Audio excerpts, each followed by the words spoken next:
Seorang pemuda asal Takalar diamankan aparat Polres Goa setelah melakukan penjamretan sebanyak 4 kali di wilayah Bontonompo. Ia mengaku melakukan aksi ini karena ingin membeli baju baru.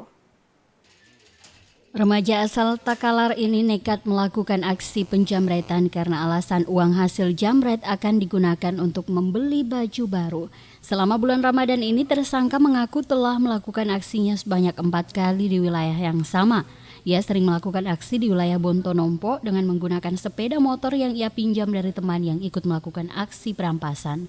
Sementara teman pelaku yang diduga juga ikut melakukan aksi penjamretan masih dalam pengejaran polisi. Pihak kepolisian saat ini masih melakukan pemeriksaan terhadap pelaku dan barang bukti diamankan untuk proses hukum lebih lanjut.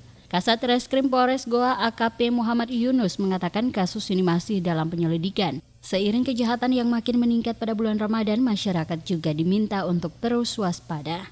Jadi ada tersangka jamret yang kami amankan atas nama A.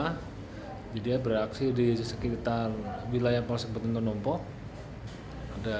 Dikembangkan ada 4 TKP yang lainnya. Dan dia selama bulan Ramadan ini dia memang sengaja mencari uang tambahan ya untuk kebutuhan-kebutuhannya. Mungkin menjelang Lebaran karena banyak kebutuhan gitu ya. Terus yang dijamret itu apa? Benar ada korbannya yang kemarin diamankan, yang menjadi barang bukti adalah sebuah handphone ya, yang di dalam tasnya yang dijamret. Saat ini jajaran Polres Goa intens melakukan kegiatan pengamanan untuk mengantisipasi meningkatnya angka kejahatan di jalan, khususnya selama bulan Ramadan. Dari Kabupaten Goa, Aksa Arsyad, GoTV memberitakan.